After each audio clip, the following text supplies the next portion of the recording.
Hi everyone, welcome to episode 4 of In Conversation with ASI, and some of you would probably recognize the gorgeous face joining me, Brooke Falvey. Welcome. Thank you for having me.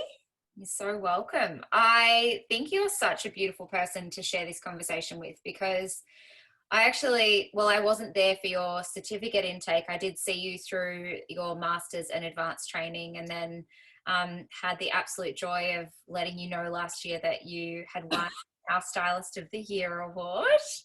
It's quite an emotional moment. I loved the video that I got after that. That was just amazing, but so well deserved. And you work in quite a different space of styling that I'm not sure people are really across. They probably know you as What Brooke Wore on Instagram if they're familiar with you. And I know that we've had conversations around all the behind the scenes that obviously goes into that. The final product is not as polished as what it might come across. But to kick us off, why don't you share a little bit about like when you started with ASI, where you're from in Australia, and a little bit about you. Okay. So I am a Brisbane girl, born and bred. I did a brief stint in London when I worked at Harrods. So I've always had a really deep love of clothes, fashion, style, and shopping. I even had a book when I was a little kid called Shopping Day, and it had no words. It was a picture book. We still have it at mum and dad's house. It is like very well worn, but it was about a little girl and her mum who go shopping and they try on hats and they put together outfits. And now we look back on that and mum was like, I think it was the book that did it. But I have always just loved putting together looks and trying things on. So I always go to say I fell into ASI, but I absolutely didn't. It was like the universe sent me a very big message. I saw a sponsored post on Instagram and I screenshot it. And then I kind of had looked at it and then was like, oh, I don't know if it's really for me. I had an Instagram account, but I wasn't sure. And then there was Penny was hosting one of the info sessions in Brisbane. So I was like, I'll just go along and check it out. And as Penny tells the story, I gave her nothing. This was like this face that's normally so smiley was just like, I was so focused and just listening to what she said and having a conversation with myself inside my head. And then I had a marketing job in marketing and comms, and I did my Instagram on the side as a bit of a side hustle, and my role was made redundant. And I spoke to my parents and I was like, I don't know what to do. And they said, why don't you go and do the styling course that you looked at? The timing just was right. There was one in Sydney, which was probably a month ahead of where I was. And so I signed up and I went down to Sydney for a week to do the certificate. And when I was there, I remembered the screenshot I'd taken and I went through my phone and it was 1 year that week. It was 1 year earlier. I had screenshot the sponsored post and I was in the classroom, and from the moment I got there, so many things made sense, but a lot of people had told me I didn't need to do a styling course. And for me, I disagreed. There was so much I thought that I could learn, so much I did learn and continue to learn.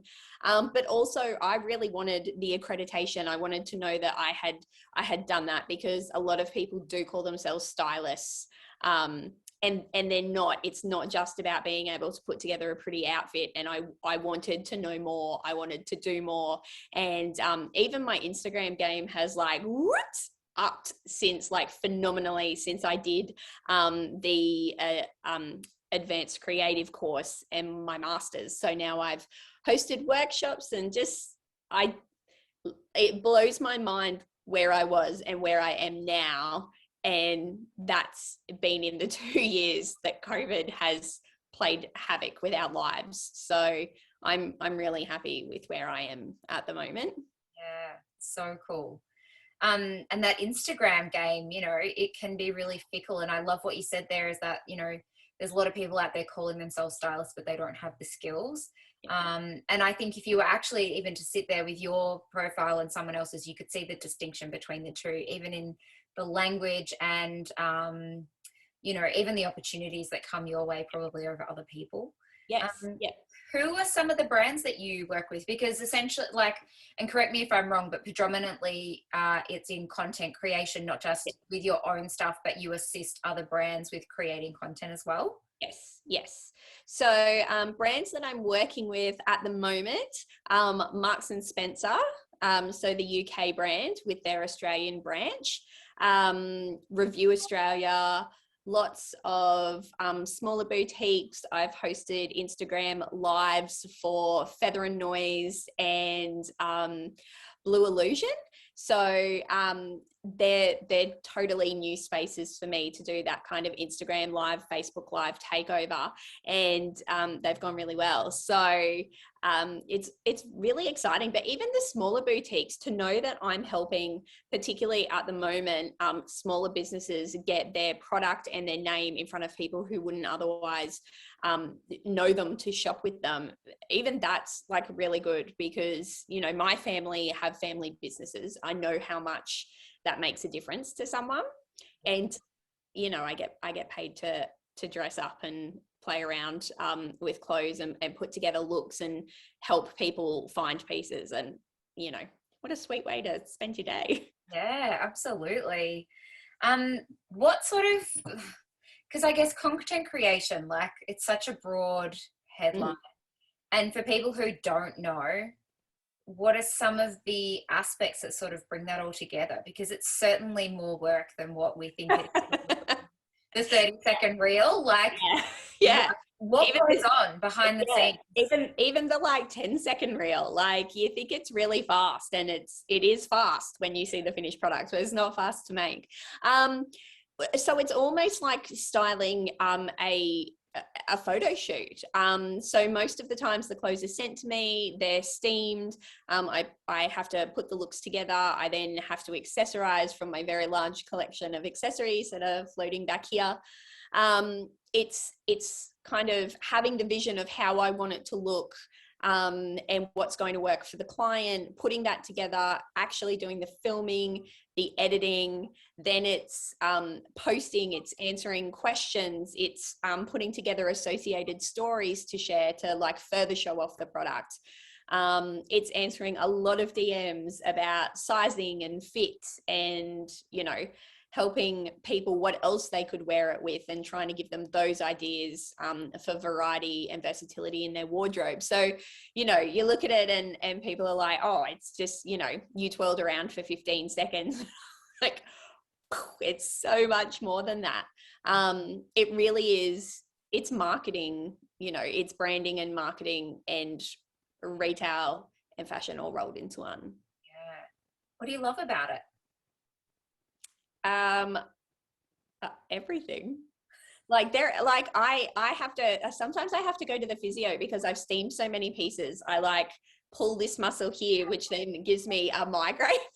I'm not even kidding. It's the repetitive motion of eating endlessly.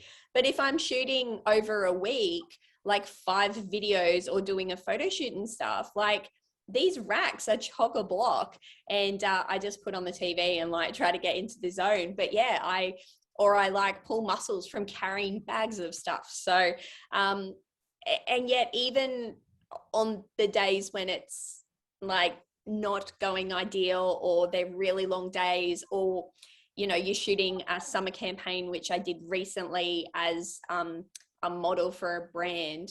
And that was, we were shooting summer dresses in open-toed shoes in 8-degree weather.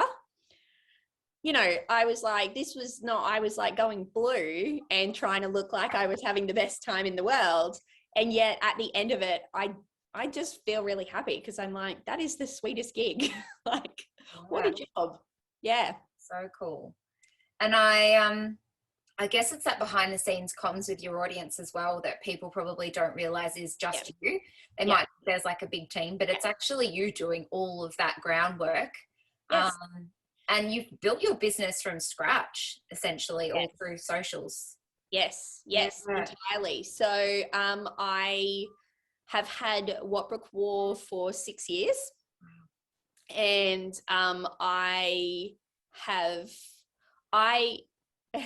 according to my phone, that little how long you've been on social media, yep, I average probably about 13 hours a day, and the other hours I'm asleep.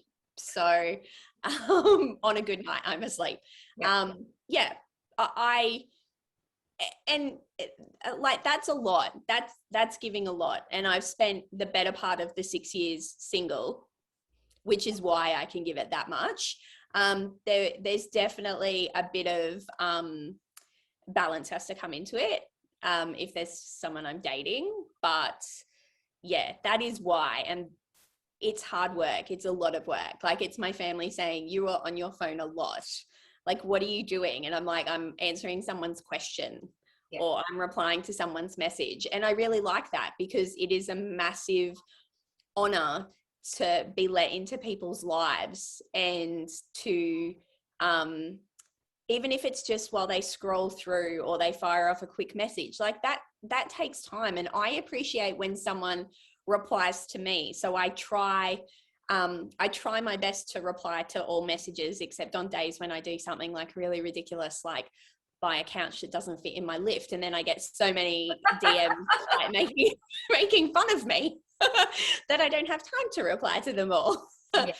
But like, and I think that's the other part, is like, for a lot of people, there is a work-life balance, but also a work-life separation. And I have no separation. It's all out there, the good, the bad, and occasionally the really, really drunk.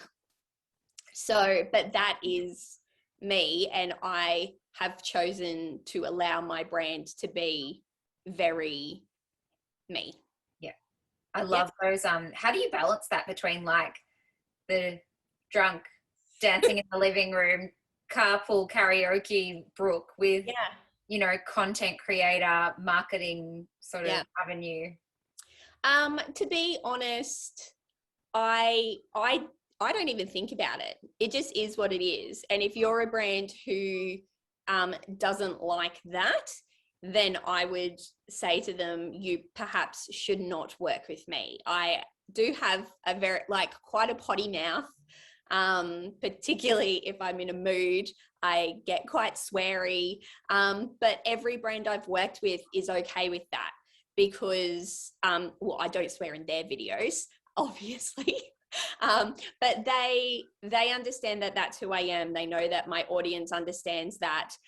Many friends let their kids watch my video. They just mute me so that they don't hear the language. But even then, recently someone's kid was watching my video, a good friend's little girl, and I said, I swore so much, I'd hurt myself doing something. And she said that her daughter said to her, oh, mummy, she must have really hurt herself because she said a bad word.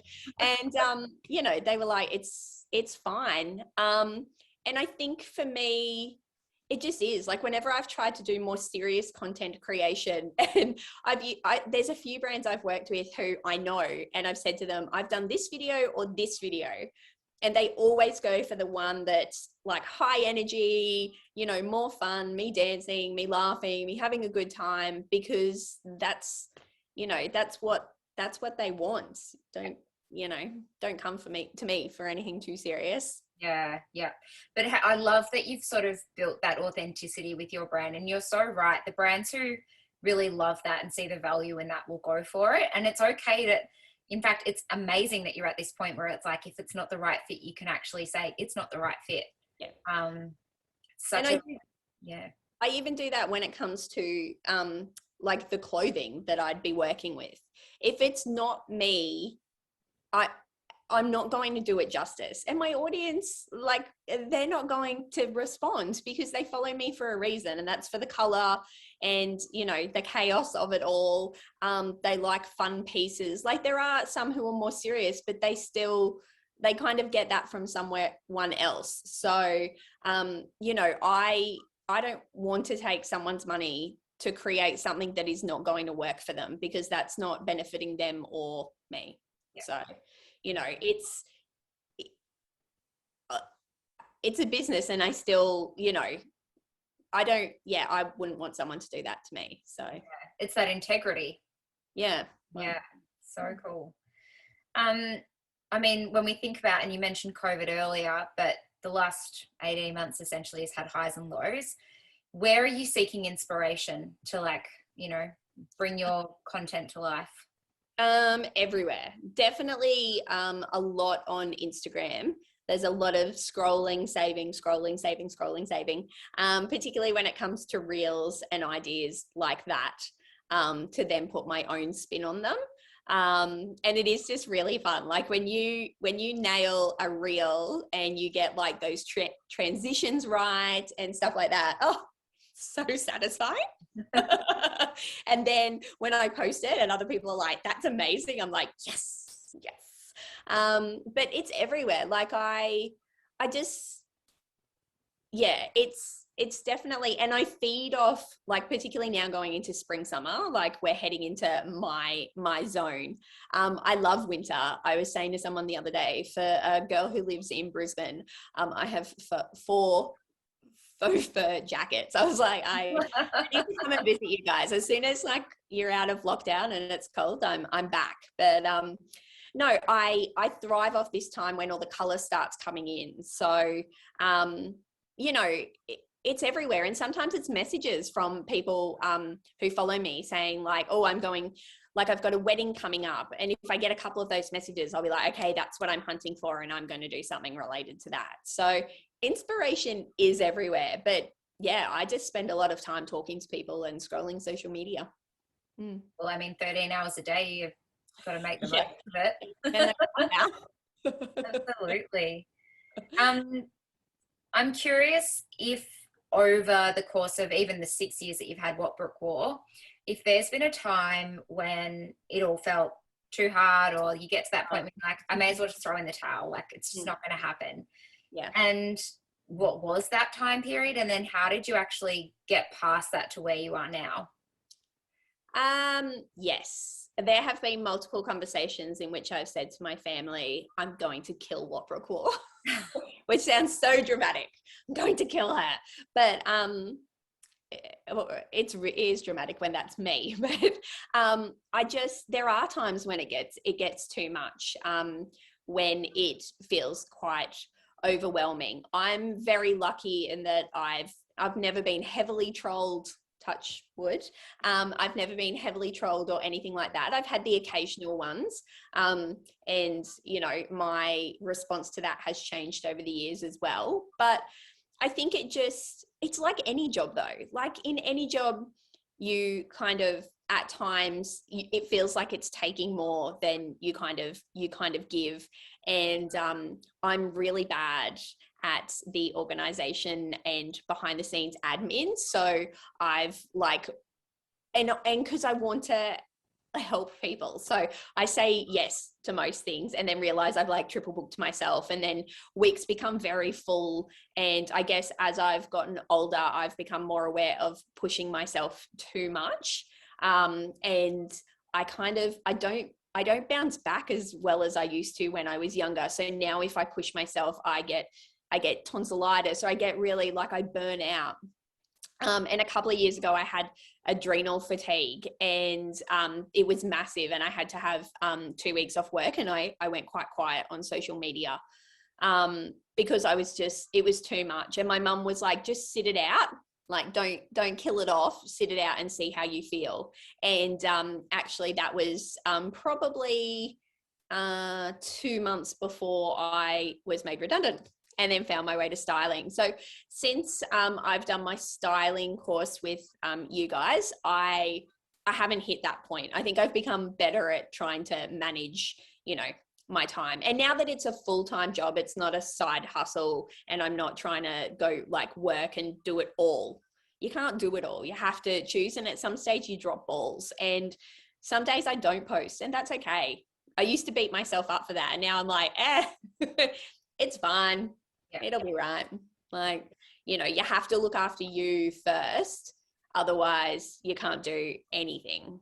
Yeah. It's so hard to serve others when the tank's empty. Yeah, exactly. Yeah. You mentioned trolling before, and how your approach to that has changed over the years. Yes. Can you shed a little bit of light on that situation? Yes, I used to cry. It's hard because, you know, the people are having a go at you, whether it's something you did or something you wear, it's still you, and it does hurt. But now I'm kind of the name and shame, because I feel like if we keep letting people slide, then they will keep doing what they do.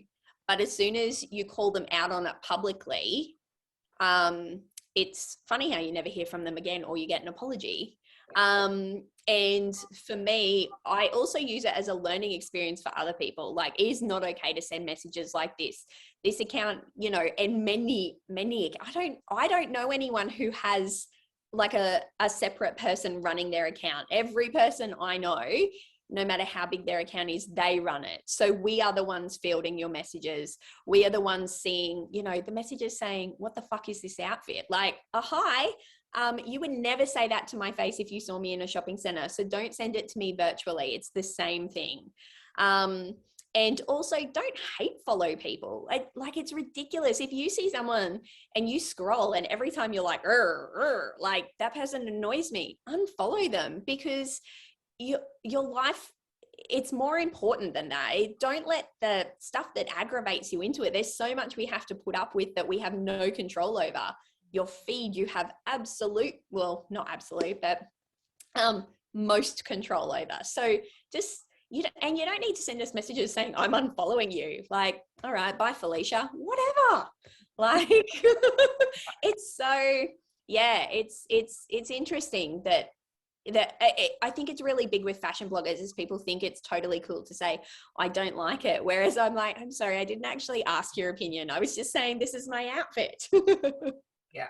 It's interesting. I follow a PT who is predominantly online. That's how he runs his business. And he gets a lot of hate followers because he's quite controversial. And he then calls them out. Yeah. And one of the things that he says is, like, your Instagram account is almost like your shop front, especially if you're the brand. And if you were walking into someone's store, you wouldn't go in there and if you didn't like it, abuse the person and then leave. And you certainly wouldn't tell them, I hate this, I'm leaving. You would just walk in, decide it's not for you, and walk out. Yes. Why is it any different when you're on someone's social media? Why do we feel the need to, you know, I think is the term keyboard warrior, I think is something that gets thrown around, where we think we're safe by doing it. Yeah. Like, there's no face-to-face contact, but it doesn't mean it doesn't hurt or that it's not impacting that person. Yeah. Well, I had one earlier this year, and it was a question on my stories that said, what song makes you think of me? And not surprisingly, 99% of respondents said The Horses by Daryl Braithwaite. And a woman replied and said something annoying like your personality. She was not aware that it actually sent me her name. Like, it shows you who responds with what answer. And she was a teacher, and I screenshot her response and shared it and said, this is not okay. And I did end up getting an apology from her a few days later, but that one really upset me. And I blocked her. I waited until she saw my response explaining to her that that was really not nice behavior and why, which seemed weird because she was a teacher. Like, surely you understand that. I waited till she saw it, and then I blocked her, and then she found another account I have and messaged me via that one. But I don't remember where that story was going. Like the trolling and how you've dealt with it. Yeah, but it just it was hard because every time I thought about it, that upset me, because I was like, my personality is what my personality is. And if you don't like it, well, don't tell me that, just go away. Like, I wouldn't say that to someone. Like, and it was really, I think, like, that people not liking my outfits has never bothered me as much as that one did, because I was like, I can't change that. That's fundamentally who I am.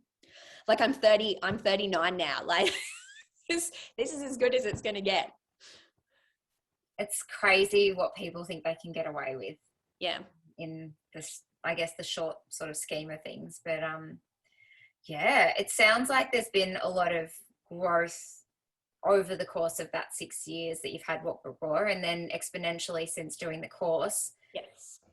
Who has been your biggest supporter throughout all of this? It would be a tie. It's my family, definitely. They have been phenomenal. Mum is the leader of the band, number one cheerleader, and the boys are they're there. They're more silent, my dad and my brother, but apparently my brother does brag about me to people, just never when I'm anywhere within probably 30 kilometers.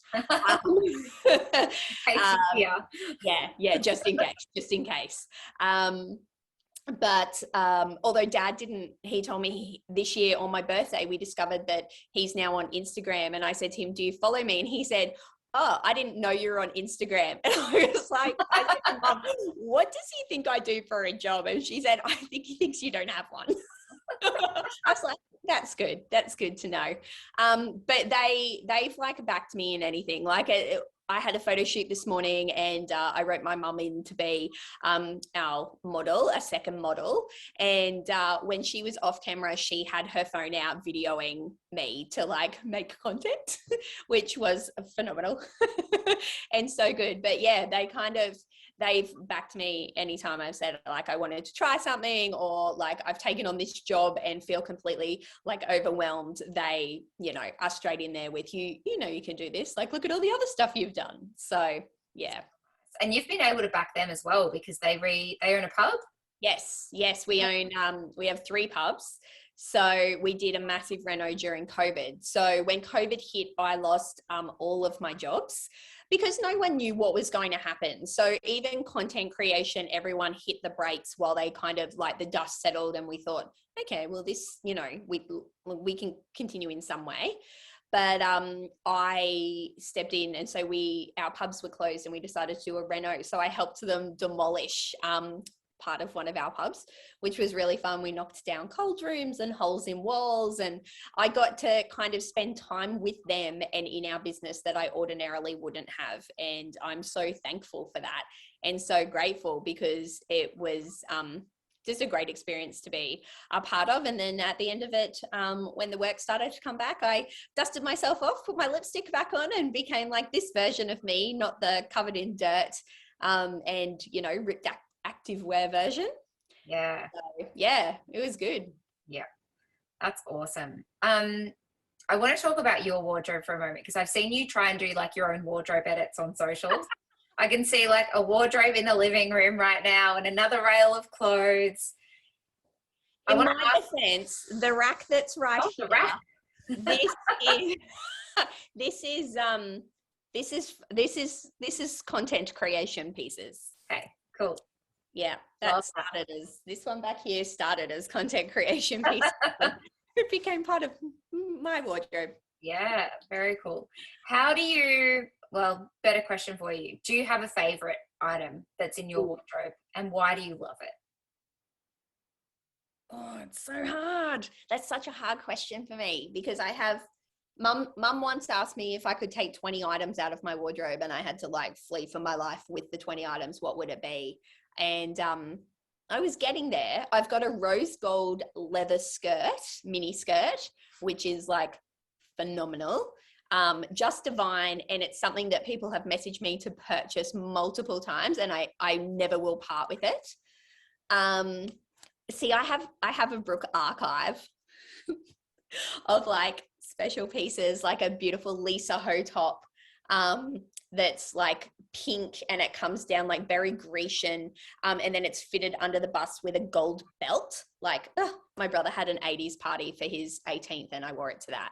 And then it's my most worn and favorite piece would probably be a pair of $30 cotton on denim shorts that I wear every summer, day after day. They are just, I'm just truly just like really happy in them, in a striped t-shirt cruising around. Yeah, I think they're probably my top. There'll be something else. I'll walk in there later and be like, sequin dress, and but those ones are, those ones are keepers, or the denim shorts will be keepers until they like fall off my butt. Yeah. Well, I suppose they're the kind of things, if you have to flee for your life, you'd probably want with you. That's it. That's it. Yeah. And there's so much color that it's really, it's all the colors. Yeah. So looking ahead, Mm. what does success look like for you and what Brooke wore, and how do you measure success? I do not measure it in the number of followers. I think when I started to grow, that became not a focus, but I was always like the next milestone, like, oh, I'm heading for this and I'm heading for this. And now I really couldn't give two shits, to be honest.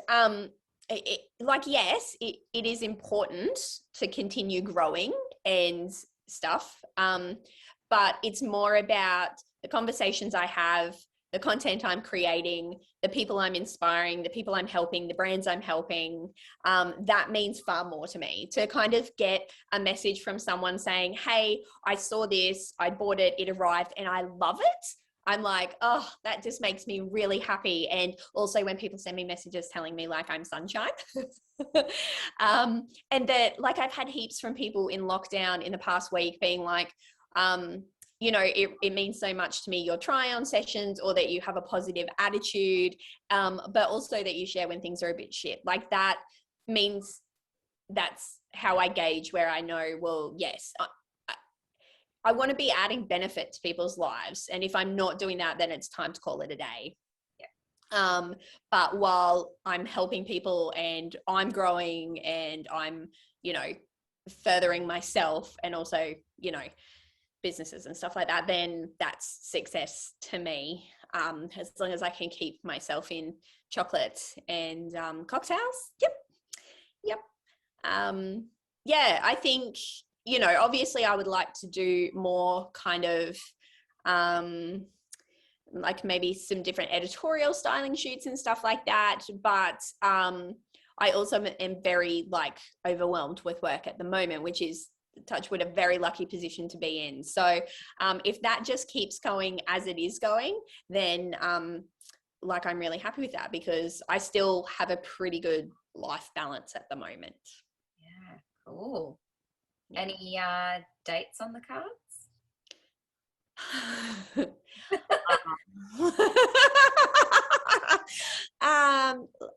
Look, there was someone floating around for a while, but he works away. So I'm single. Single. Might mingle, might not mingle. I don't know. Yeah. I don't like online dating. I miss the days of going out and getting drunk and kissing someone and then I had a boyfriend. Bring those days back. I miss those days, but now everyone's too old for those days. I mean, you could have been Meghan Markle at one point based on a story. Yeah. Yep. I was, approached by Prince Harry in a bar. Yeah. I don't know though. I think I may have done okay avoiding that one. I used to think I'd made a massive mistake, and now I'm not so sure. I'm not down with the book deal and stuff. I wonder how we'd go in the family pub belting out horses on a Sunday sesh. I know, that was the thing, was we always used to make jokes and be like, our family were too just too much for the royals, and now I'm like, they would welcome us. Much less scandal. Yeah. Yeah, exactly. So yeah, no, that's also a reason I think I focus on work. It's easy. Well, it's not easy, but it's easier than dating. Ugh. It's a jungle out there. Absolutely. In Brisbane, it's not a jungle. It's a really shallow puddle. Ugh. I'm serious. It is I believe you. A dirty, shallow puddle. Oh, you make me laugh. It's a perfect way to describe it. I think that's the same.